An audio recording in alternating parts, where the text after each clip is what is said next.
Question number 23.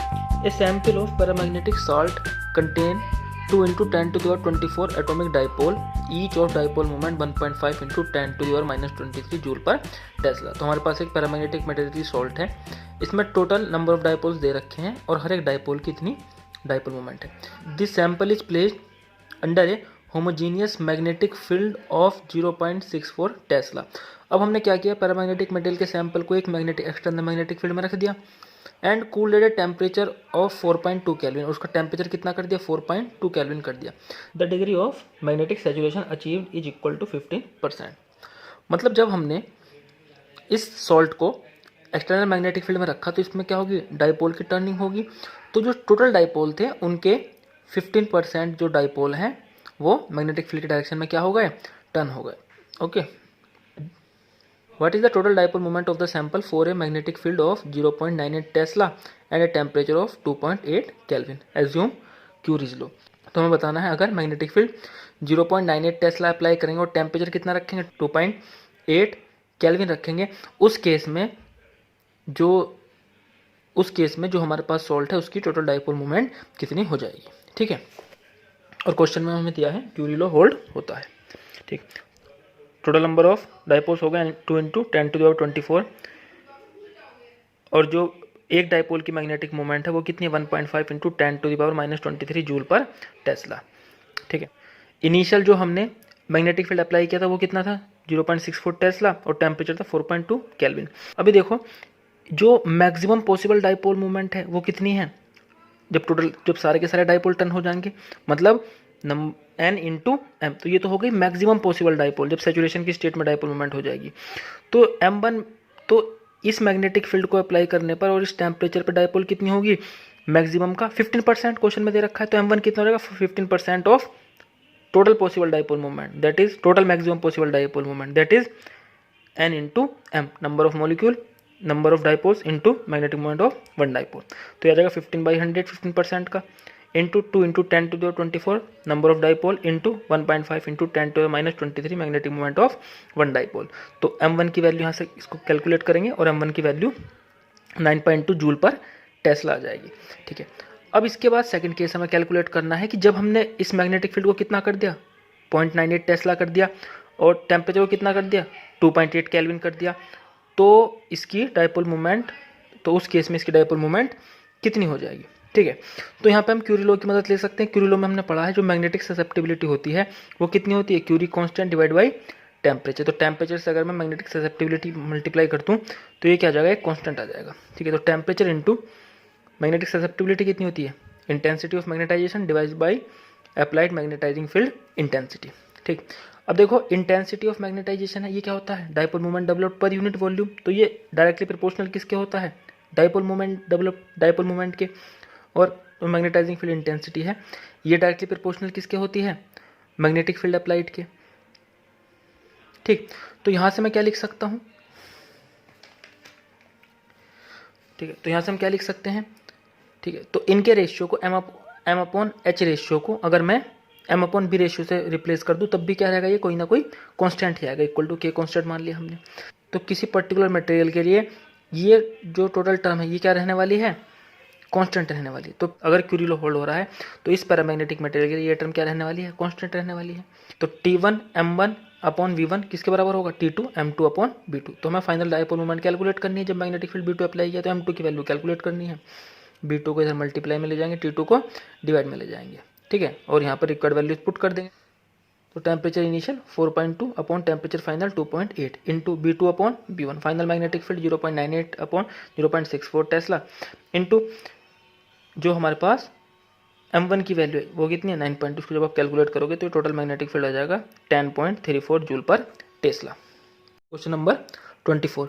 A Rowland ring of mean radius 15 centimetre has 3500 turns of wire bound on a ferromagnetic core of relative permeability 800. ठीक. तो एक Rowland ring है, तो ये क्या होता है, ये एक टोरॉइड होता है. ठीक है. तो हमारे पास एक टोरॉइड है और इसके ऊपर जो टर्निंग है, तो इसके ऊपर टोटल नंबर ऑफ टर्न्स कितने हैं, 3500 है और इसकी जो मीन रेडियस है वो कितनी है, 15 सेंटीमीटर है. ठीक. और इसकी रिलेटिव परमिएबिलिटी हमें दे रखी है वो है 800. What is the magnetic field B in the core for a magnetizing current 1.2 ampere. तो अगर हमने इसमें 1.2 एम्पियर करंट अप्लाई किया, उस केस में इसके अंदर कितना मैग्नेटिक फील्ड इंड्यूस्ड हो जाएगा। ठीक, तो अब देखो रिलेटिव परमेबिलिटी हमने पढ़ा है, तो रिलेटिव परमेबिलिटी क्या होता है? Permeability of the material divide by permeability of the air. तो यहाँ पे परमेबिलिटी ऑफ मटेरियल कितना आ जाएगा? मल्टीप्लाई में पहुंच जाएगा, mu naught into mu R. ठीक है, तो टोरॉइड के अंदर का मैग्नेटिक फील्ड का formula B equal to mu N I. Mu क्या होता है? Permeability of the material, permeability of the medium, N number density, number of turns per unit length, और आई क्या होता है? करंट। तो म्यू की वैल्यू कितनी हो जाएगी? Mu naught into mu R, वो पुट करेंगे। Number density total number of turns divided by कितनी लेंथ पर टर्न लिपटे हुए हैं ये, तो इसकी मेन रेडियस दे रखी है आर, तो ये लेंथ कितनी हो जाएगी? सर्कमफेरेंस 2 पाई आर, तो N upon 2 pi R into current. ठीक है, तो सारी वैल्यू यहाँ पे पुट करेंगे, तो म्यू नॉट कितना हो जाएगा? 4 pi into 10⁻⁻7 into relative permeability 800 into number of turns 3500 divided by 2 pi into radius कितना? 0.15, इसको मीटर में रख लिया, इंटू करंट 1.2 एम्पीयर। जब कैलकुलेट करोगे तो 4.48 टेस्ला आंसर आ जाएगा। Number 25, the magnetic moment vector mu S and mu L associated with the intrinsic spin angular momentum S and orbital angular momentum L respectively of an electron are predicted by the quantum theory S, है ना। तो quantum theory predict करती है तो electron के पास अपने spin angular momentum के कारण जो मैग्नेटिक मोमेंट होती है वो कितनी है? Mu S equal to minus E upon M into S. ठीक है, ये रिलेशन है स्पिन एंगुलर मोमेंटम में और magnetic moment due to spin में। ठीक है, और उसके पास एंगुलर मोमेंटम के कारण, एंगुलर मोमेंटम क्या होता है? एंगुलर मोमेंटम जो मोमेंटम उसका एटम के चारों तरफ रिवोल्यूशन के कारण है, उसके कारण कितनी होती है?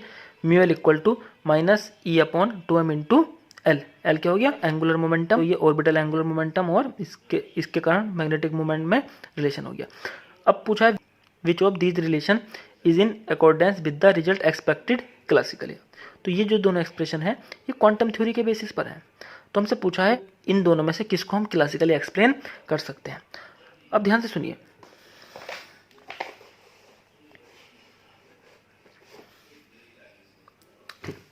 तो हम क्लासिकल एनालाइज करते हैं।